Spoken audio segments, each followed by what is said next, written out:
Acid Based Salt Chemistry Class 10. In this session, I will be taking MCQs, multiple choice questions, assertion reason, and case based questions. So let's quickly start. And I make sure if you practice the whole session with me, you will definitely be prepared for this chapter for your exams. So let us start with the first question. The first question says that consider the following compounds. We have FeSO4, ferrous sulfate, CuSO4, copper sulfate, CaSO4, that is calcium sulfate, Na2CO3, that is sodium carbonate. The compound having maximum number of water of crystallization in its crystalline form in one molecule is. So we are going to apply the learnings and the concept here. So all the crystalline salts are hydrated salt. अब वो आपसे पूछ रहा है कि इनमें से किसमें water of crystallization सबसे ज्यादा रहेंगे. So FeSO4 is have 7H2O, 7 molecules of water. Copper sulfate have 5, it is pentahydrate, so 5 molecules of water. And calcium sulfate dihydrate, that is gypsum, 2 molecules of water.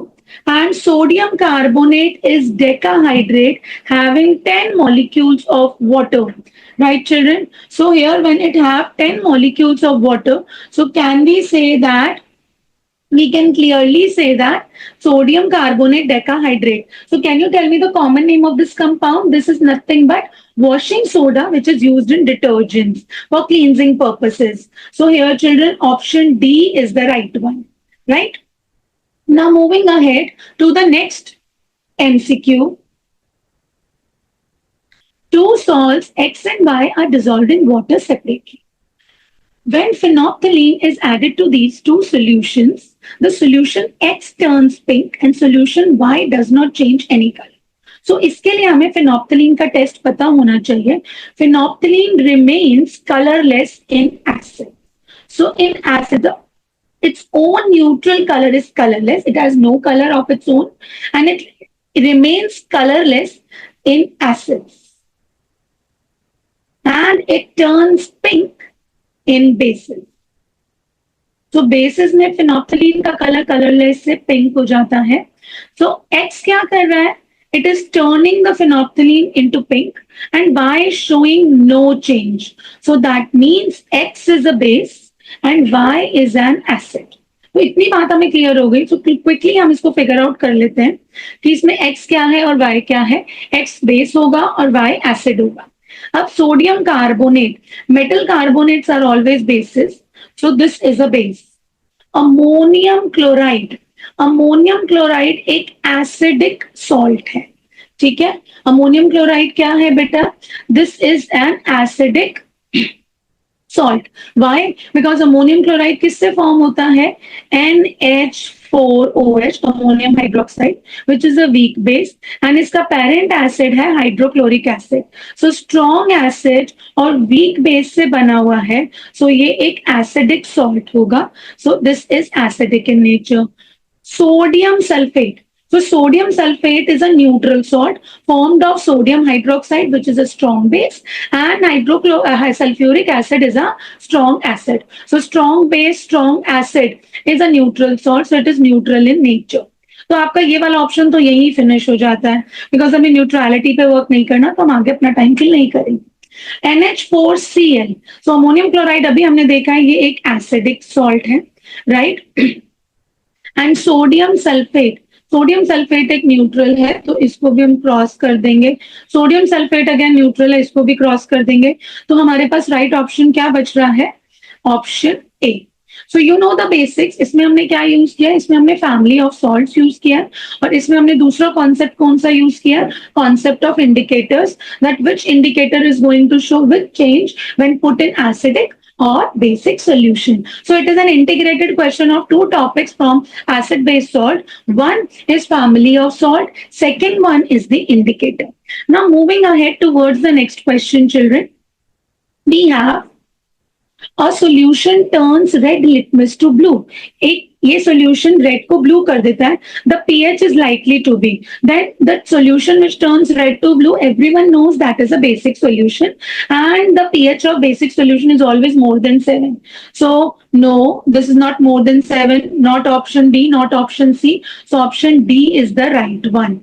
Right, children? Again, this question is based on pH. Now, next question, children. A sample of soil is mixed with water and allowed to settle. The clear supernatant solution turns the pH to yellowish orange. So pH scale अगर आप ध्यान रखेंगे, so pH scale में हमने पढ़ा था कि 7 neutral होता है जो ग्रीन कलर से इंडिकेट होता है, और यहाँ पे हम ऑरेंज टू रेड की तरफ मूव करते हैं, और यहाँ पे हम ग्रीन से लाइट ब्लू से हम डार्क ब्लू की तरफ जाते हैं, और डार्क ब्लू से हम highly basic is represented by purple. So we know the colour range. अब वो क्या बोल रहा है, सैंपल ऑफ सॉइल लिया गया, उसको आपने वाटर के साथ मिक्स किया and you allow the sample to settle down for some time. The clear supernatant solution turns the pH paper yellowish orange. अब पीएच पेपर कैसा हो रहा है, येलोइश ऑरेंज हो रहा है. येलोइश ऑरेंज का क्या मतलब है, ये रेंज है आपकी वीकली एसिडिक वाली, right. Which of the following would change the colour of this pH to greenish blue. अब ग्रीनिश ब्लू आपको कहां दिखेगा, बेसिक साइड पे दिखेगा. Means earlier it was acidic and now it is a basic. अब इसमें से किस चीज के साथ आप ट्रीट करोगे, आपको ऑप्शन है लेमन जूस. लेमन जूस है सिट्रिक एसिड, तो ये उसको और एसिडिक बना देगा, so absolutely wrong.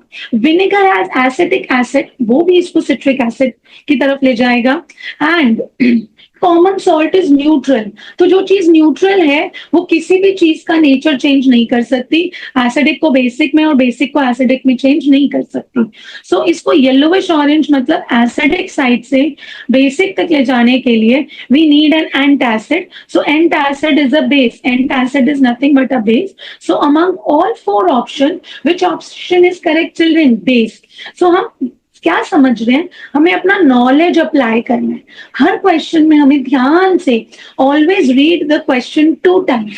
Do not write the answers in jiffy, right कि मुझे आता है यही होगा. Explore each and every option and then mark the right one. Each and every marks is important to fetch full marks in your exam.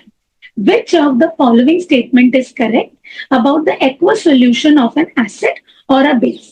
अब aqueous solution of acid will furnish hydrogen ions and aqueous solution of base will furnish hydroxide ion. Dry acid or dry base will not show any change in pH because when it will show its acidic or basic behavior when it is in its aqueous solution form. कब दिखाएगा ये, जब ये अपनी aqueous solution form में होगा. ठीक है, अब हम इसको ध्यान से समझते हैं. Higher the pH, stronger the acid. Absolutely wrong. We know that pH is inversely proportional to acidity. ये आप लिख भी सकते हैं अपने हेल्प बॉक्स में. जब भी आप मेरे साथ क्लास लेंगे चिल्ड्रन, आप हमेशा जो जो पॉइंटर्स मैं आपको बताऊंगी आप अपने हेल्प बॉक्स में लिखेंगे and that will help you to retain and when you go and reflect back the questions. So pH is, sorry I have written it wrong because मैं आपसे बात कर रही थी. PH is inversely proportional to acidity. So what do you mean by that? More the value of pH, lesser will be the acidic behavior. So weaker will be the acid. Right, children? Lesser the value of pH, more stronger the acid will be. So उसका acidic behavior क्या हो जाएगा? It will be more. So higher the pH, stronger the acid. Absolutely wrong. Higher the pH, weaker the acid. Higher the pH, weaker the acid. This statement is right. Lower the pH and stronger the base. Now, how pH and basicity are related? pH is directly proportional to basicity. ये हमें क्या बता रहा है बच्चा? pH is directly proportional to basicity means जितना pH number increase होगा उतनी बेसिक स्ट्रेंथ इंक्रीज होती जाएगी. So lower the pH, Stronger the base? No. So the two are moving in opposite direction. One is reducing, one is increasing. तो ये तो directly proportional है. If one increases, the other increases. If one decreases, the other decreases. So ये वाला statement आपका wrong हो जाता है. Lower the pH, weaker the base. So pH reduces, the basicity also reduces. That's absolutely right. So here statement 2 and statement 4 are correct. So second and 4 are correct. So option D is the right one. So here we have applied the concept of pH and how pH is related to acidity and how pH is related to basicity of a substance. Now moving ahead to the next question, children. If this is very interesting question, this question is based on the topic of dilution of an acid. तो वो क्या बोल रहा है, if few drops of concentrated acid accidentally spills over the hand of a student, what should be done? आप laboratory में काम कर रहे हो, फॉर एग्जाम्पल कभी बाई चांस मिस्टेकिंगली ऐसा हो जाए कि किसी बच्चे के हाथ पर few drops of concentrated solution गिर जाए, acidic solution, and we know that acidic solutions are highly corrosive. It may cause severe burns. बहुत जल सकता है. So what is the first remedy you should be doing? You have to find out that remedy. Wash the hand with saline solution. Saline is a normal neutral solution. तो उससे कोई फर्क नहीं पड़ेगा. अभी मैंने आपको बताया था neutral solution acidic और basic strength को कुछ भी तरीके से चेंज नहीं कर सकता. So this is absolutely not the suggestible remedy. Wash the hand immediately with plenty of water and apply the paste of sodium hydrogen carbonate. आप वॉश करो हैंड्स को बहुत सारे वाटर के साथ और फिर उस पर सोडियम बाइकार्बोनेट लगा दो. Now what is sodium bicarbonate children? This is baking soda and this is baking soda and this is basic in nature. इसका अपना नेचर क्या होता है? This is basic. So baking soda basic है. अगर आप इसका पेस्ट बना के लगाओगे तो बेस क्या करता है? We simply know that whenever acid and base they react together, जब भी एसिड और बेस आपस में रिएक्ट करते हैं तो वो सॉल्ट बना देते हैं प्लस वाटर. तो वो acidic effect base have the tendency to neutralise the acids. तभी हम बेसिस को क्या बोलते हैं? एंटासिड्स बोलते हैं. बेसिस को क्या बोलते हैं बच्चा? हम antacid. So Here we are applying the base. पहले हमने उसको वॉश करा, वॉश करने के बाद हम उसमें बेस लगा रहे हैं तो जो एसिडिक इफेक्ट है वो न्यूट्रलाइज हो जाएगा. So this option is right. फिर भी हम दूसरे third and fourth option read कर लेते हैं. After washing with plenty of water apply a solution of sodium hydroxide.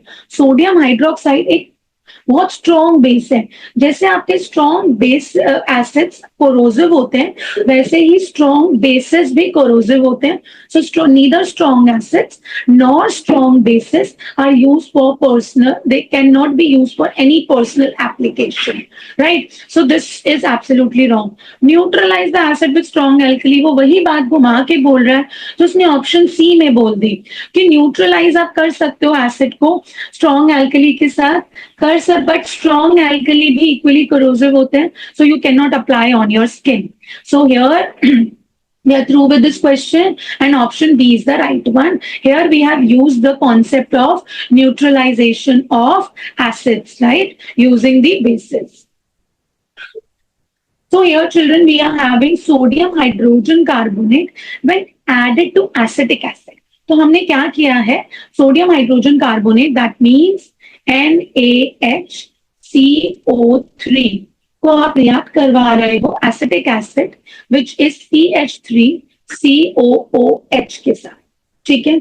Which of the following statements are true about the gas evolve? अब कोई carbonate है, जब भी कोई कार्बोनेट रिएक्ट करता है तो हमेशा एक गैस इवॉल्व होती है विच इज CO2. सो यहाँ पे भी कौन सी गैस इवॉल्व होगी? Carbon dioxide gas. अब you know about carbon, let's read and find out कि इनमें से कौन सी statement true है about the gas evolved. So it turns lime water milky. Yes, of course, carbon dioxide turns lime water milky due to to the formation of calcium carbonate, which is white in color. So this statement is true, children. It extinguishes burning splinter. Absolutely right, because carbon dioxide is evokes anti-combustion. So ये बात भी बिल्कुल सही है. It dissolves in a solution of sodium hydroxide very well and forms sodium carbonate. It can dissolve. So this is also right. It has a pungent or odor. No, children. Carbon dioxide CO2 यहाँ पे आप सीखेंगे. अगर आपको नहीं भी पता, carbon dioxide अडोरलेस होती है, means it does not have any smell. इसका कोई स्मेल ही नहीं होता. अब पंजेंट अडोर किन गैसेस की होती है? सल्फर डाइऑक्साइड का पंजेंट अडोर होता है, अमोनिया गैस का पंजेंट अडोर होता है, हाइड्रोजन क्लोराइड गैस का पंजेंट अडोर होता है. So they have that odour which marks their evolution. But अगर हमें उसका पंजेंट अडोर होता तो हम लाइम वाटर टेस्ट भी क्यों करते? लाइम वाटर टेस्ट ही वेरीफाई करता है that carbon dioxide gas is being evolved. So first three statements are correct, but the fourth one is incorrect. So option B is the right one. Right, children?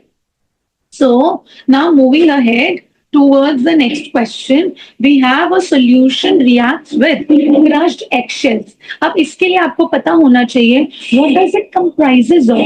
Crushed eggshells comprises of calcium carbonate.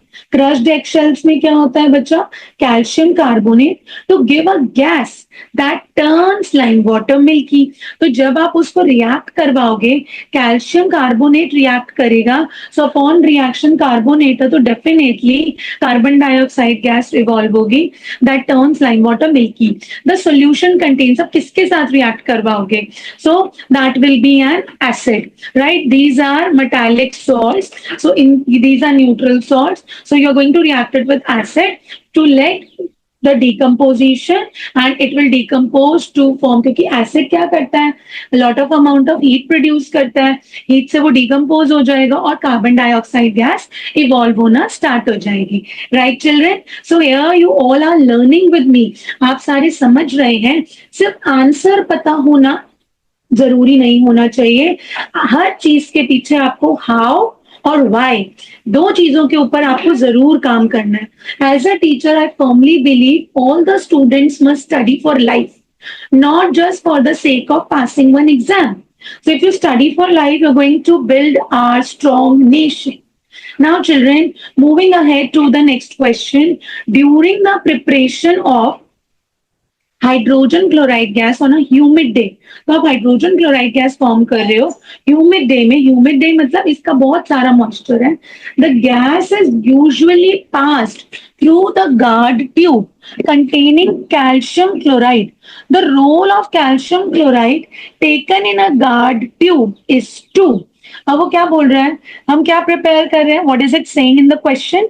We are preparing hydrogen chloride gas on a humid day, and this gas is usually passed through the guard cells through the guard tube, sorry, containing calcium chloride.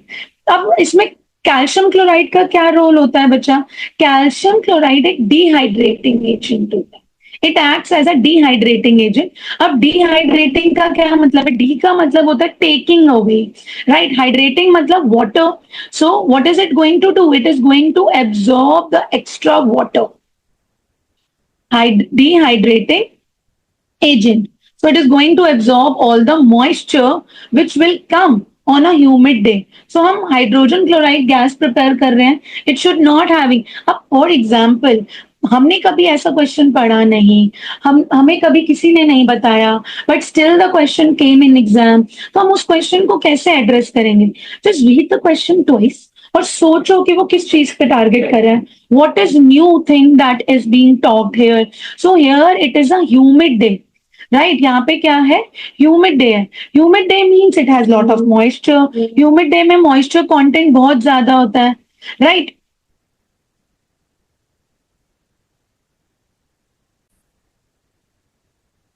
Humid day और आप खुद से सोचो कि अगर calcium chloride, आप options की तरफ चलते हैं, थोड़ा सा दिमाग लगाते हैं कि हम एज अ स्टूडेंट हमें नहीं पता, हमें कभी किसी ने नहीं बताया, फिर भी हम उसको कैसे एड्रेस करें, थोड़ा सा हमें वहां पे ब्रेन यूज करना होता है। एब्जॉर्ब द इवॉल्व गैस, तो जो गैस इवॉल्व हो रही है वो खुद ही एब्जॉर्ब कर लेगा, तो हम गैस प्रिपेयर कैसे कर रहे हैं।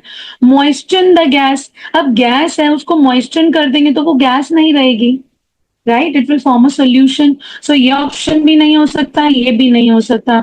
Absorbs the moisture from the gas and absorbs chloride ions. अब we are left with these two, हमने 50-50 वाला लाइफलाइन यूज कर लिया। We are left with two options, absorbs the moisture from the gas and absorbs chloride ions. अगर calcium chloride chloride ions ही absorb कर लेगा, सोच के देखो, तो क्या हाइड्रोजन क्लोराइड गैस बन जाएगी? Will it form? Absolutely not. So ये भी नहीं हो सकता, पॉसिबिलिटी नहीं है। So, which one is the last one option left? That is absorbs the moisture. And we know now, I have told you also that calcium chloride is a dehydrating agent. But somehow I have taken all of you into a situation कि हम connect नहीं कर पा रहे हैं या हमें वो logic नहीं पता.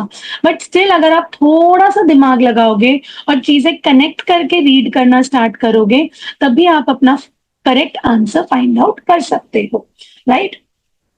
तो acids used in making vinegar, vinegar किससे बनता है ये सब बच्चों को पता है, vinegar is made up of acetic acid, so acetic acid is the right option here. Moving ahead, this question has come in तो 2026, ये क्वेश्चन 2026 के सैंपल पेपर में है चिल्ड्रन।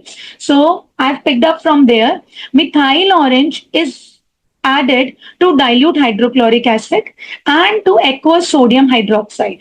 अब मिथाइल ऑरेंज को आपने दो सॉल्यूशन में डाला है, dilute hydrochloric acid, clearly this is N acid, right, and sodium hydroxide is a strong base. So what color change, what is the color of methyl orange in each solution? So इसके लिए आपको क्या पता होना चाहिए, इसके लिए आपको पता होना चाहिए कि how does it behave with an acid or base. So हमारे पास क्या है, मिथाइल ऑरेंज है children. So methyl orange acid turns methyl orange red, right, and basis turns methyl orange yellow, right. So AMR and DMY, ये मैंने अपनी indicators वाली video में भी स्टूडेंट्स को बहुत अच्छे से एक्सप्लेन किया है।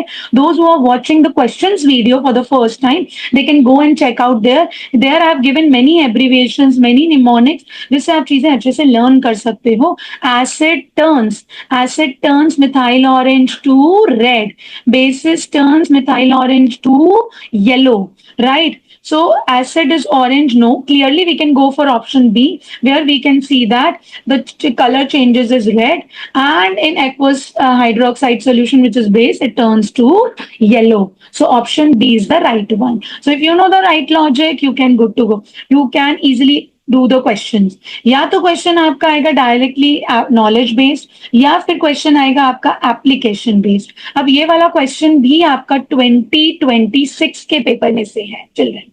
So, which of the following substances when dissolved in equal volume of water has the highest pH value?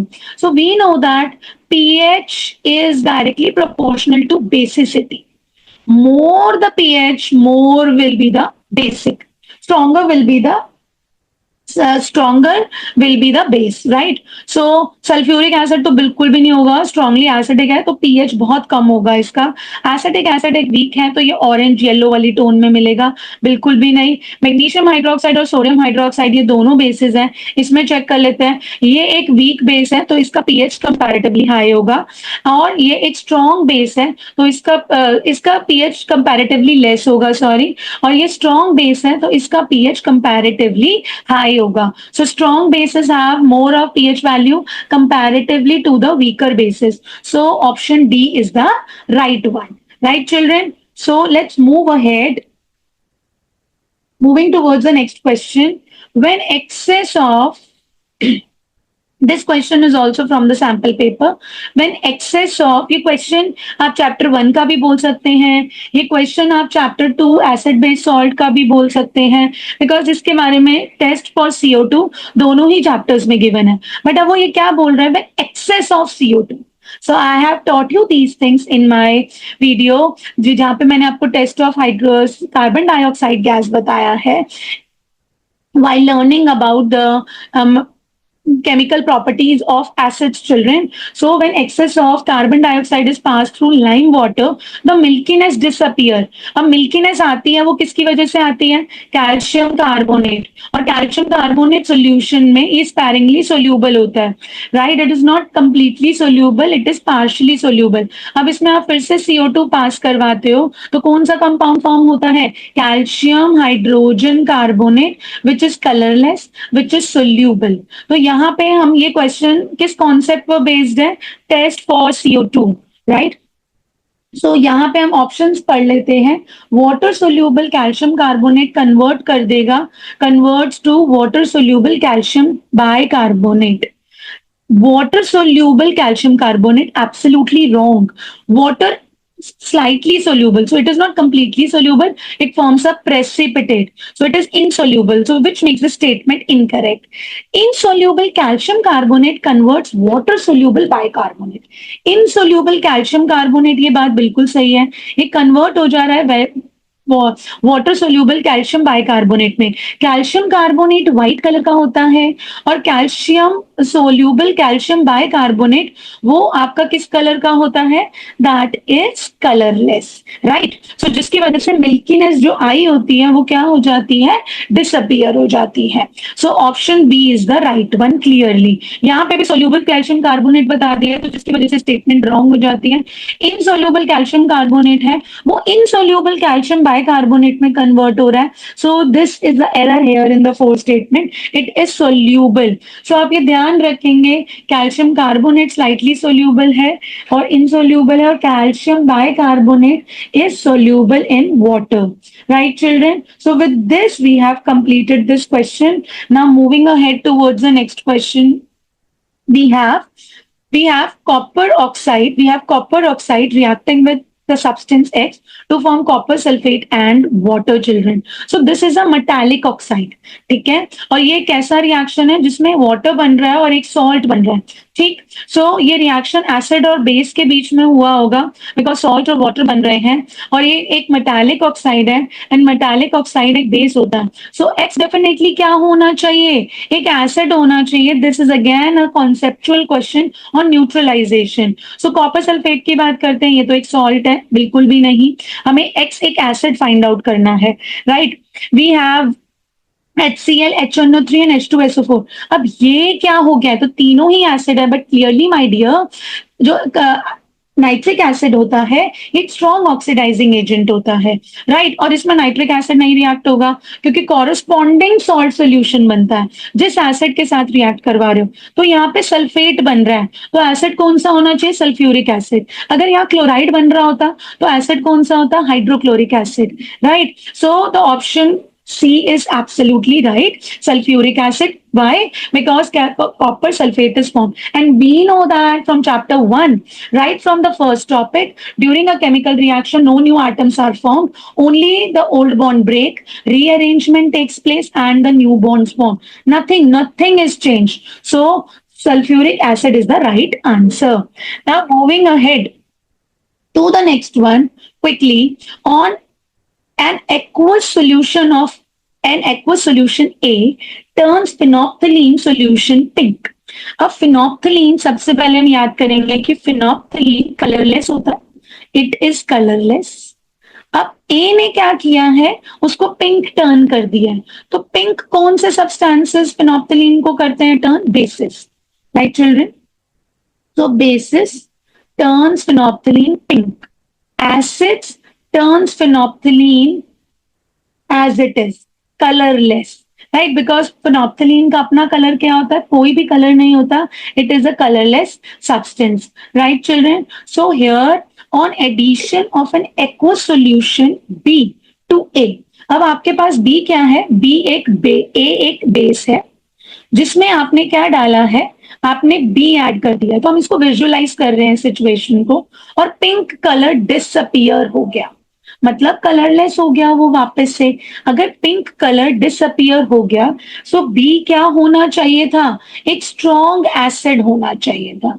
क्यों? क्योंकि वो, या फिर वो एक न्यूट्रल सब्सटेंस होना चाहिए, स्ट्रॉन्ग एसिड होना चाहिए, या फिर वो एक सिंपल एसिड होना चाहिए, एनी केस, सॉरी, इधर स्ट्रॉन्ग और एनी एसिड। व्हाई? बिकॉज अगर बेस और स्ट्रॉन्ग एसिड होगा तो वो एक एसिडिक सॉल्यूशन बनाएगा, उसकी वजह से भी पिंक कलर डिसअपियर हो सकता है। और एक सेम स्ट्रेंथ का बेस एक सेम स्ट्रेंथ के एसिड के साथ रिएक्ट करेगा, तो उस केस में आपका न्यूट्रल सॉल्ट बन जाएगा। सो न्यूट्रल सॉल्ट बनेगा तो भी उसका फिनोप्थलीन का न्यूट्रल कलर कलरलेस होता है। So we have two options for the colourless, for acid और द न्यूट्रल सब्सटेंस। अगर एसिड है तो उसका pH लेस देन 7 होगा, न्यूट्रल है तो pH इज इक्वल टू 7। तो हम ऑप्शन पढ़ लेते हैं कि ए हमारा, बी हमारा क्या हो सकता है और ए क्या हो सकता है। A is strongly basic, absolutely it can be, it can not be. B is a weak base, तो बी तो इन एनी केस बेस है ही नहीं, तो ये ऑप्शन यहाँ गलत हो जाता है। A is strongly acidic and B is weak acidic. अब A भी acidic है और B भी acidic है, which is wrong. A acid नहीं है, A एक base है, तो इसकी वजह से ये वाला statement भी wrong हो जाता है। A has pH greater than 7, मतलब A क्या है, basic है, right? And B has pH less than 7, which makes it acidic. So this sounds little relatable, क्योंकि अगर एक बेस एसिड के साथ रिएक्ट करेगा, राइट, तो वो क्या बनाएगा, या तो एसिडिक सॉल्ट बनाएगा या फिर वो एक न्यूट्रल सॉल्ट बनाएगा। अब A has pH less than 7, मतलब इसके हिसाब से तो A एसिड हो गया, तो ये वाला ऑप्शन भी रॉन्ग हो जाता है। So the option C is the right one among all. So this is what known as working children. हर चीज को सोच समझ के करना, वर्किंग के साथ करना, that will help you to gain confidence in MCQs, and that will increase your thinking abilities and problem solving skills. So now moving ahead towards the next question, we have, now you can tell me this quickly. Very simple and basic two questions on your screens. When carbon dioxide is passed through lime water, it turns milky. And milkiness किसकी वजह से आता है? Insoluble calcium carbonates. Option A is the right one. Antacids क्या होते हैं? Base होते हैं। Antacid contain weak base, weak acid, strong base, strong acid. तो ये तो दोनों ही नहीं होंगे, राइट? एसिड्स तो बिल्कुल भी नहीं होंगे, और स्ट्रॉन्ग बेस को हम स्किन पे अप्लाई नहीं कर सकते हैं। They are not for the application purpose, they are not for the consumption purpose. So option A is the right one. You will be marking for weak base. जैसे ही आपके स्ट्रॉन्ग एसिड, जैसे कि आपके स्ट्रॉन्ग एसिड्स हाईली कोरोसिव होते हैं, likewise आपके strong bases भी हाईली कोरोसिव होते हैं। So strong base will definitely not be chosen for the application purposes in any way. Now moving ahead towards the next one. So sodium hydroxide and magnesium sulfate. Sodium hydroxide and magnesium sulfate, children. So अब ये क्या product form करेंगे? I will not use my brain much, but I will use my logic to apply for. So that is dissociation into ion. बहुत simple हो जाती हैं चीजें अगर आपको राइट टेक्निक पता हो। Mg2 plus SO4 2 minus, right? So here children, what will happen? The rearrangement will takes place. So what will you form? खुद ही बना लो भाई। Na2SO4 plus MgOH whole twice, right children? So sodium sulfate is formed and magnesium hydroxide. अब फटाफट से देख लो कौन सा option is right. Option B is right. So if you know the right technique to ionize the compound during the chemical reaction, then you are good to go to solve any sort of reaction with respect to the product side. But जो बच्चे अभी ये video देख रहे हैं और जो बच्चों को स्ट्रगल है, वो मेरा चैप्टर 1 में जाके चैप्टर 1 का रिवीजन वहां से कर सकते हैं। और चैप्टर 1 में मैंने आप हर एक चीज में समझाया है कि आपको आयनाइजेशन करनी कैसे होती है, कैसे रीअरेंजमेंट होता है, how does the old bond breaks, how does the new bonds form. So if you know the right technique, आपको कोई रिएक्शन लर्न करने की नीड ही नहीं है, आप खुद ब खुद एक रिएक्शन फॉर्म कर सकते हैं। Now moving ahead, which of the following statement is correct about an aqueous solution of N acid और अ बेस? अब एक एसिड और बेस को लेकर इनमें से कौन सी स्टेटमेंट्स करेक्ट हैं, इसको हम फटाफट देख लेते हैं। Higher the pH stronger the acid, absolutely not. अभी हम पीछे पढ़कर आ रहे हैं, the two are inversely relatable. So lesser the pH stronger will be the acid, तो ये स्टेटमेंट रॉन्ग हो जाती है। Higher the pH weaker the acid, ये हो सकता है। Lower the pH stronger the base, and pH and basicity directly proportional होता है, तो दोनों ही वैल्यूज हाई होनी चाहिए, तो ये वाला भी रॉन्ग हो जाता है। Lower the pH weaker the base, right, both if the pH is low the base will also be weaker. So the statement 4 is also correct using that concept. So second and fourth is the right statement. Option D is the right one. So here we are. If you know the concept well, आप सारे questions बहुत easily कर पाएंगे. Start working with your concept. जब भी कोई question कर रहे होते हो तो वो concept को revive किया करो, हाथ से लिख लिख के working किया करो, जैसे मैं आपको कर करके बता रही हूँ। इससे आप expert बन जाओगे in your subject. You will be master of your subject. The plaster of Paris is obtained. A plaster of Paris calcium sulphate से होता है, बट कैल्शियम सल्फेट डाइहाइड्रेट से होता है। Adding sulphuric acid, no no no, हम sulphuric acid नहीं add करते हैं।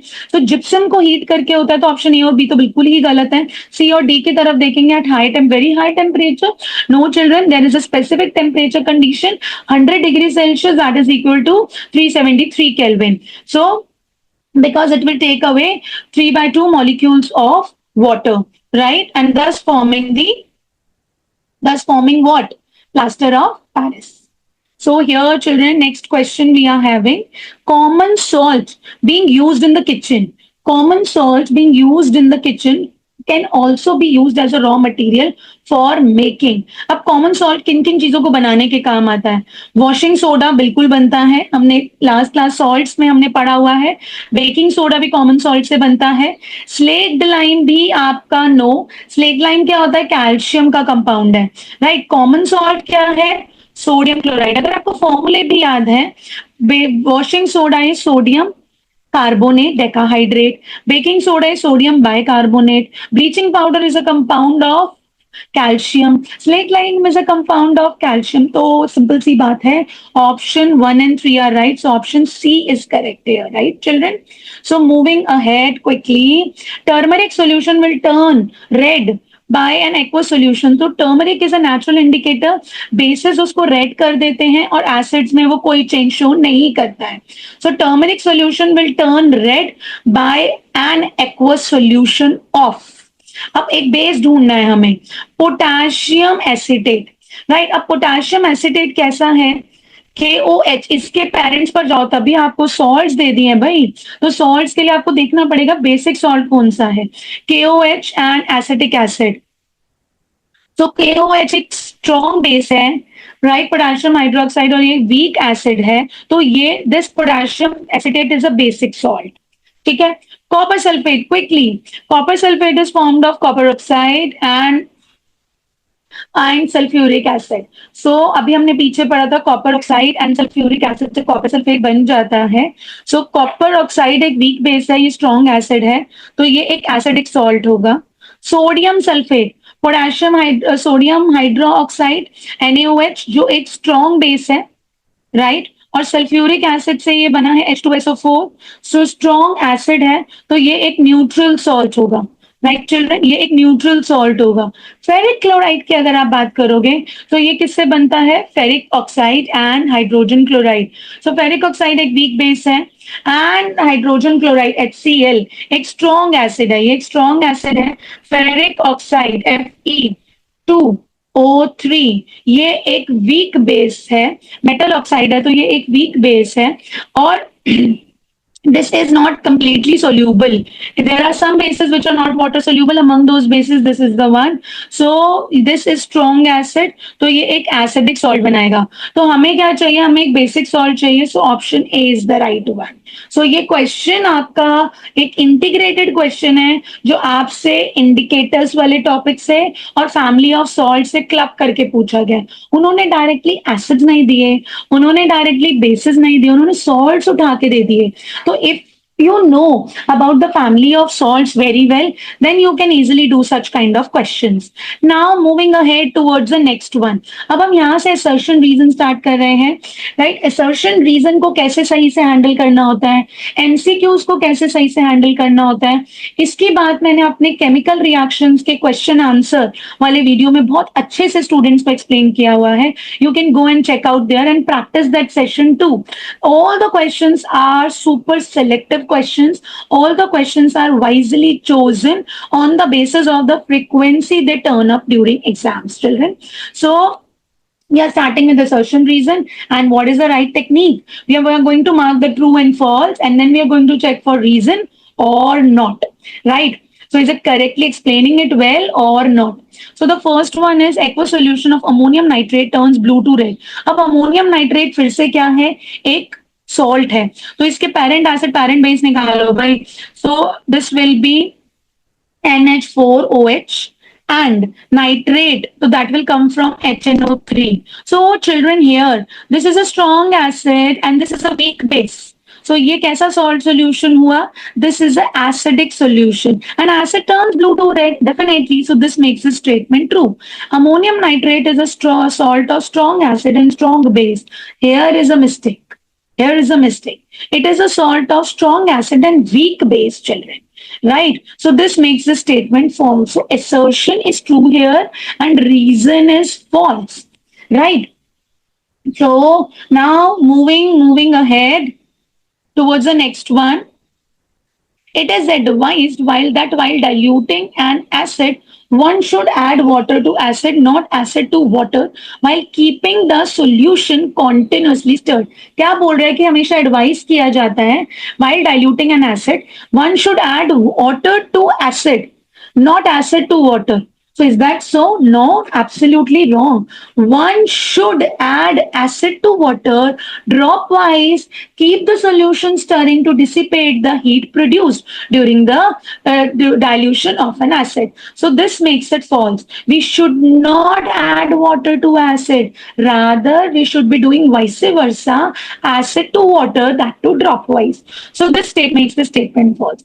The process of dissolving an acid into water is highly exothermic. That is absolutely right. तभी तो हम ऐसा कर रहे हैं, तभी तो हम एसिड को ड्रॉप वाइज ऐड करते हैं वाटर में, वाटर को डायरेक्टली नहीं डालते, एसिड को पूरा का पूरा नहीं डालते in one go. So assertion is false, A false, but R is true, option D. Now, yes. Hydrogen gas is not evolve when zinc reacts with nitric acid. अब यहाँ पे जरा नाइट्रिक एसिड की हिस्ट्री निकालते हैं कि nitric acid में ऐसा क्या है और ये बात सही है या नहीं है. इसको समझने के लिए लेट मी एक्सप्लेन यू. इसका डीपर कॉन्सेप्ट आपका chapter 3 chemistry metals and non metals में आता है, जहां पे इसको आपको डिटेल में एक्सप्लेन किया गया है. But to address this question here let me tell you, among 3 mineral acid the nitric acid is the one which is a strong oxidizing agent. ये क्या है बच्चा? ये एक बहुत strong oxidizing agent है, right?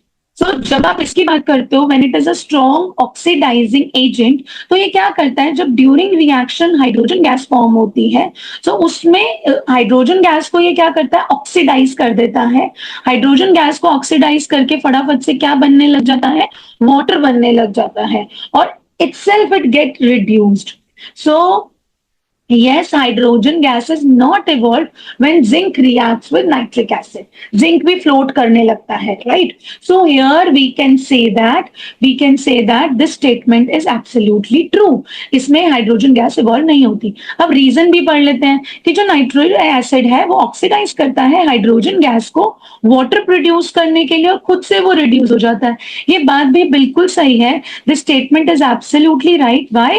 बिकॉज नाइट्रिक एसिड एक strong oxidising agent है, तो वो ऑक्सीडाइज तो कर ही देगा. जो चीज स्ट्रॉन्ग मतलब ही इज रेडिली अवेलेबल. भाई आओ, कोई भी है, मुझे उसको ऑक्सीजन देना है, चाहे मैं जबरदस्ती दूं, तो इसका वो वाला काम होगा. तो जब भी ये रिएक्शन कर रहा है तो ये ऑक्सीजन दे रहा है और क्या हो जाएगा, हाइड्रोजन ऑक्सीडाइज करके वाटर फॉर्म हो जाएगा. And this is correctly explaining. So option A is also right. Option A is right here in this. So A is true, R is true, and R is the correct explanation. अब next पर चलते हैं फटाफट से. Next question हमें क्या बोलता है? Salts of strong acid and weak bases are basic in nature. क्या ये बात सही है? क्या सॉल्ट जब आपका फॉर्म होगा strong acid, family of salt, strong acid weak base, जिसका स्ट्रेंथ ज्यादा होता है उसी का इफेक्ट सॉल्ट में नजर आता है. सो यहाँ पे एसिड स्ट्रॉन्ग है तो सॉल्ट भी कैसा होगा? एसिडिक सॉल्ट होगा. तो क्या ये बात सही है? Absolutely wrong. It should be acidic. So which makes your assertion false. pH of such salt is more than 7, right. ऐसे सॉल्ट्स का पीएच मोर देन 7 होता है. बेसिक सॉल्ट, ऐसे सॉल्ट्स का पीएच मोर देन 7 नहीं होता. ऐसे सॉल्ट्स का पीएच लेस देन 7 होता है, क्योंकि अगर इन दोनों के कॉम्बिनेशन से सॉल्ट बन रहा है तो वो एक एसिडिक सॉल्ट बन रहा है, और acidic is always less than neutral. The pH of acidic salt is always less than neutral. So इसका लेस देन 7 होना चाहिए, तो ये स्टेटमेंट भी क्या हो जाती है? False. So option D is correct. Assertion and reason both are false, children, right? Quickly moving ahead to the next one, we have after washing the walls, after whitewashing the walls, a shiny white finish on the walls is obtained after 2-3 days. आप सभी के घर में white wash होता होगा, right? During Diwali days for everyone, you can see every next house painting their walls, right? So have you ever noticed after whitewash एक shiny सा finish आ जाता है. अब वो shiny finish क्यों आ रहा है? Right? Because the whitewash is having slaked lime into it. So calcium oxide reacts with carbon dioxide. It starts from calcium carbonate. Right, children? So after whitewashing, a shiny white finish comes in 2-3 days. This statement is absolutely true. इसको समझने के लिए हम जरा reaction समझते हैं कि हो क्या रहा है ड्यूरिंग दी व्हाइट वॉश, जो which is giving a shiny appearance. तभी आप इसके रीजन वाला स्टेटमेंट अच्छे से एड्रेस कर पाएंगे. जो पेंटर्स होते हैं वो बेसिकली क्विक लाइन यूज करते हैं विच इज कैल्शियम ऑक्साइड. अब वो क्या करते हैं, आपने देखा है ना, वो व्हाइट कलर का पाउडर सा हो जाए वो वाटर के साथ मिक्स करते हैं and that turns into lime water, और वो क्या बना देता है? Slaked lime. अब ये जो स्लेक्ड लाइम होता है that is there in the white wash. ठीक है, अब ये पेंट में होता है. So when this slaked lime is applied over the walls, जब हमने स्लेक्ड लाइम को वॉल्स के ऊपर अप्लाई किया, so this slaked lime has a tendency to react with the atmospheric carbon dioxide, right? और जब भी कार्बन डाइऑक्साइड के साथ रिएक्शन होगा तो क्या फॉर्म होना शुरू हो जाएगा? कैल्शियम कार्बोनेट फॉर्म होगा, right? Which is a white color PPT and water is formed along. So ये कौन सा वाला रिएक्शन है? ये टेस्ट फॉर कार्बन डाइऑक्साइड भी है, right? So this basically calcium carbonate is responsible to give a shiny appearance. So आपने यहाँ पे कॉन्सेप्ट समझा कि हो क्या रहा था. अब आप रीजन वाला स्टेटमेंट समझो. कैल्शियम ऑक्साइड रिएक्ट कर रहा है कार्बन डाइऑक्साइड के साथ to form calcium hydrogen carbonate which gives a shiny white finish. No, this is calcium carbonate which gives a shiny white appearance, right, children?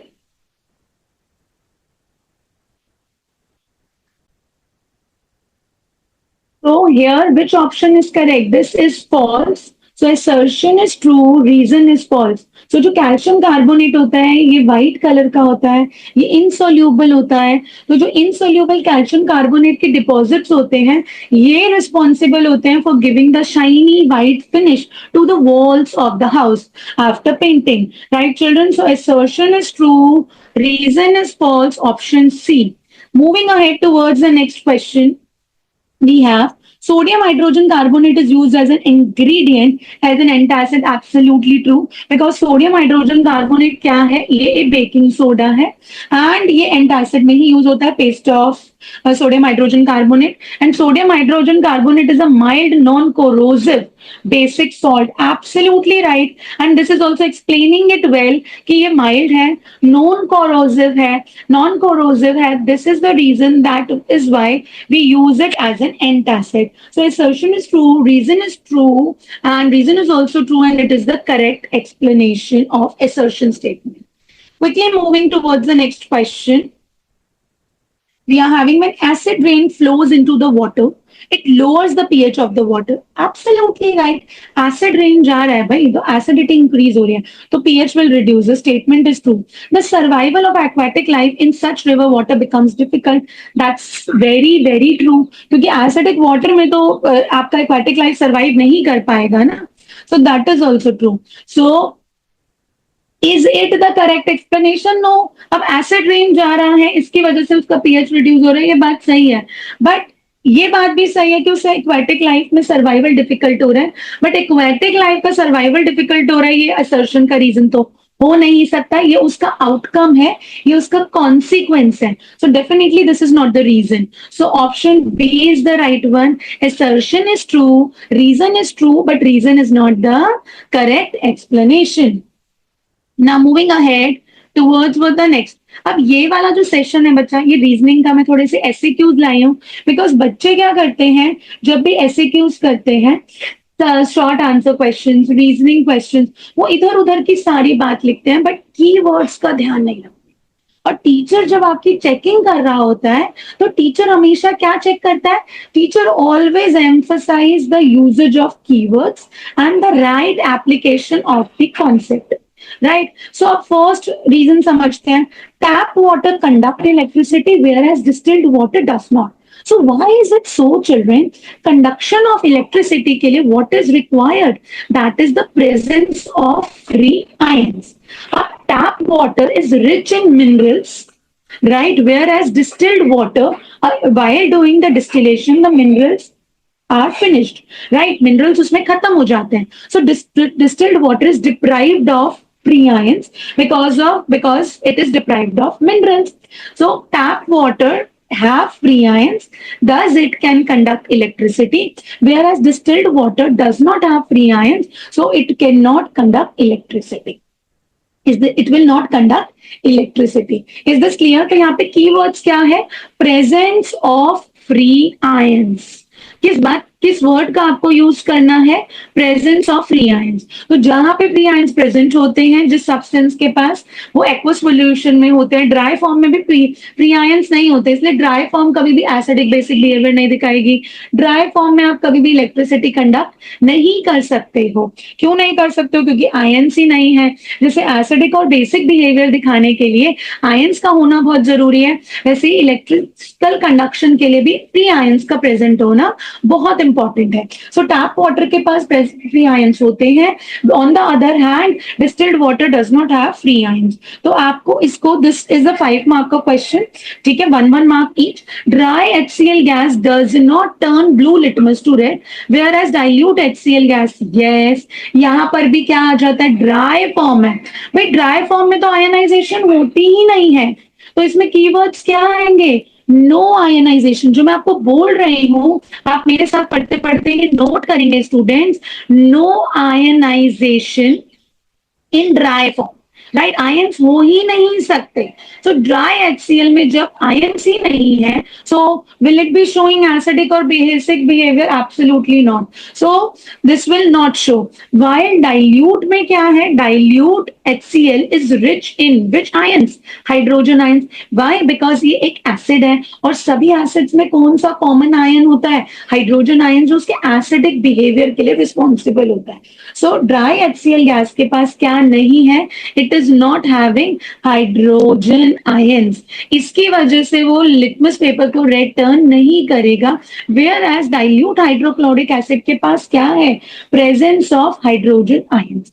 तो यहाँ पे आप दो बातों से you are going to talk about two things and you are going to explain this reason. First, you're saying that in dry form no ionization will take place, so hence it will not have hydrogen ions, whereas in dilute form it has hydrogen ions, so obviously it is going to show the acidic behavior.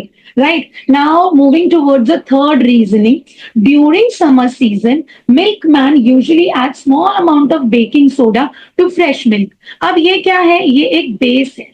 अब milk में क्या होता है, milk में हमेशा tendency होती है soaring की, राइट, एंड सोरिंग के लिए you need little more temperature than the room temperature. ठीक है, अब क्या होता है, समर्स में क्या होता है, temperatures are high, so milk has the tendency to undergo souring. Milk has the tendency to undergo souring, right children. So here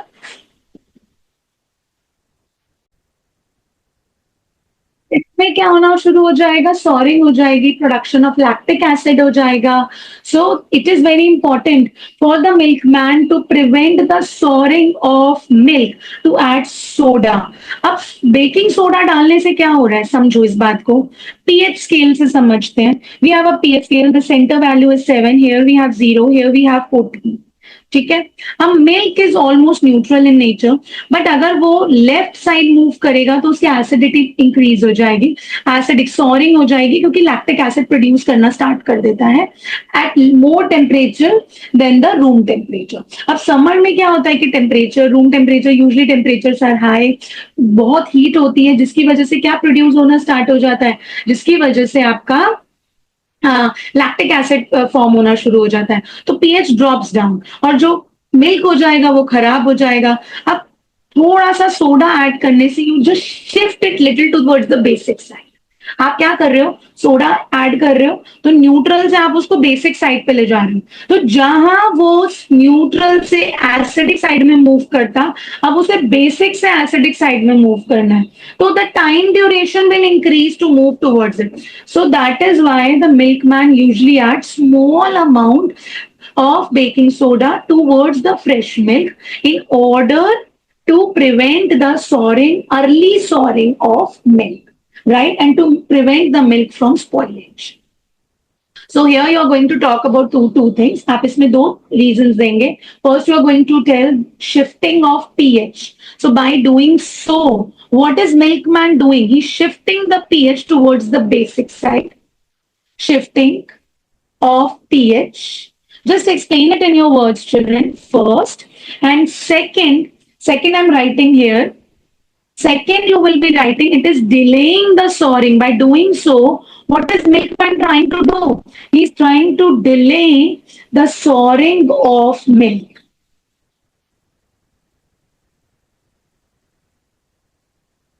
Souring of milk. Got it, children? So this is how you need to answer. Please be there. बाकी सब आप लिख लेते हो. I never, in my physical classes also, I never train my students to mug up the answer. कभी भी आप mug up नहीं. I am strictly against rote learning. I'm strictly against mugging up. So you should know the right technique. We work upon right technique. So आपको क्या सीखना है, you should learn the art of articulating answers. Answers लिखने कैसे होते हैं, keywords पे ध्यान कैसे देना होता है, टीचर का अटेंशन कैसे ले जाना होता है. Write down the keywords, underline the keywords, and you are good to secure the full marks. For a dilution of acid, acid is added into water, not water into acid. अब ये क्या है, you are adding acid to water dropwise, not water to acid, because dilution of an acid is an highly exothermic reaction. So आपका पहला keyword इसमें क्या होगा, I am erasing, I am clearing my screen. I hope all of you have noted down. Now let's talk about this. So dilution of acid में आप क्या करो, सबसे पहला कीवर्ड है, such kind of reactions are highly exothermic. ऐसे reactions कैसे होते हैं, हाईली एक्सोथर्मिक रिएक्शंस होते हैं बच्चा, राइट. हाईली एक्सोथर्मिक रिएक्शन तो lot of amount of heat is produce, इसके अंडर आप एक्सप्लेन कर देंगे. सेकेंड पॉइंट में आप बोलेंगे acid is added to water dropwise, acid is added to water dropwise. आप ड्रॉप वाइज एसिड ऐड कर रहे हो, राइट. अब जब आप इसको ड्रॉप वाइज ऐड करोगे, small heat produce and dissipated in the surrounding, small amount of heat produced and dissipated in surround. Right, children? So with these 3 points, you can easily explain. That is why it is always advisable to add acid to water, that to dropwise, not vice versa. Now, E part, ammonia is the base but does not contain hydroxyl group. So how can you explain this question, children? So let me rub this and explain you. Ammonia is a base, but it does not contain hydroxyl. अब ऐसा क्यों है बेटा? Usually base उन substances, chemical substances को बोला गया है which has its own hydroxyl group. Hydroxyl group का क्या मतलब है? OH group. ठीक है. अब अमोनिया एक गैस है जिसके पास अपना कोई hydroxyl group nahi hai. That means it does not have any OH. Right, children? So here, when it reacts with water, it forms ammonium hydroxide, ammonia ions and hydroxyl. तो ये जो hydroxyl group है, वो किससे मिल रहा है? Water से मिल रहा है, ammonia से नहीं मिल रहा. But when it combines together, it forms ammonium hydroxide, which is a base. This is giving it a basic nature. It does not have any hydroxyl group of its own. So इसका reasoning आप बहुत आराम से explain कर सकते हैं by giving a definition of a base, which is bases are the chemical substances which increases the amount of hydroxyl ions on adding it in water, right? Whereas ammonia is NH3, right? So it has nitrogen and it accepts the protons from hydrogen to form ammonia, right? Where when it reacts with water, it takes the hydroxyl group from the water and gets basic in nature. It is weakly basic in nature. So this is how you can answer these questions. Sometimes you may use the reactions, use the keywords to address the reasoning. और reasoning मतलब आपको एक तरह से proofs और evidences देने हैं, और chemistry में proofs और evidences आप reaction से भी दे सकते हैं. Now here, children, next question. The pH of soil A is 7.5, while that of soil B is 4.5. 7.5 है तो it is closer to neutral and little bit on basic side, and 4.5 is weakly acidic. Which of the two soils, A or B, should be treated with powdered chalk? अब powder chalk का क्या मतलब है? Calcium carbonate और metal carbonates basic होते हैं. तो अगर आपको सॉइल को आपको किसी बेस के साथ ट्रीट करना पड़ रहा है तो soil must have turned acidic, right? You have to adjust the pH by treating it with a base. Name so and why you are doing so. अब इसमें फर्स्ट पार्ट में आपसे बताया गया है we have two soils with pH 7.5, neutral है तो ज्यादा हम छेड़खानी करेंगे नहीं. पीएच सॉइल बी है जिसका पीएच 4.5 है, मतलब वो एसिडिक वाली साइड है. तो जब वो एसिडिक वाली साइड है 4.5, राइट, तो उसी को तो हम न्यूट्रल करने के लिए क्या करेंगे, हम एक बेस के साथ ट्रीट कर देंगे। तो हमने किसको ट्रीट किया, सॉइल बी को किया। Why, because its pH indicates the soil has turned acidic. ठीक है, आप क्लियरली बताएंगे, clearly soil B has pH 4.5। ठीक है, सॉइल बी का पीएच क्या है, soil B has pH 4.5। Clearly soil B क्या है, जल्दी से बताएंगे, soil B is acidic. And with what substance you are treating it with? We are treating it with calcium carbonate powdered chalk. So we are treating it with a base. So the soil B must be there. And to neutralize the effect of acid, why you are doing so? You are doing so to neutralize the effect of acid on base. Right, children? Now, moving on to the second part, name the chemical which is injected into a skin of a person. During an ant sting or a nettle leaf sting, both the stings, whether it's an animal sting or a leaf plant sting, both the stings inject the formic acid, which is HCOOH, or methanoic acid into a body of a person. So the chemical which is injected here is methanoic acid or formic acid. How can the effect of these string be neutralized? भाई acidic effect आया है तो base ही use करोगे. You can use a paste of sodium by kitchen में जाना पड़ेगा ना फटाफट से. You need to find out the home remedy. So paste of sodium hydrogen carbonate. Right children, names बोला करो और फॉर्मुलेज में लिखा करो, then you will become pro in writing formulae, उसमें भी आपके एरर नहीं होंगे. Explain how pH change in river when river water can endanger the lives of aquatic animals like fish. How the pH changes? So one responsible factor is acid rain. Acid rain is responsible to change the pH of the water, thus harming the aquatic life. Second, too much use of exposure. अगर आपका कोई भी industrial waste है, disposal of industrial waste into the rivers, right? That can also affect the pH of the water, thus harming the aquatic life. Too much disposal of washing. Many people, they wash their animals, they wash their clothes, right? They wash their things around the river banks. So that may also affect the aquatic life because that makes the soil too basic or too acidic on exposure with acidic rain. So this is how you're going to explain it under subheads: exposure, disposal of industrial waste, acid rain, and the washing near rivers. So acid rains turns acidic. So it depends upon the waste.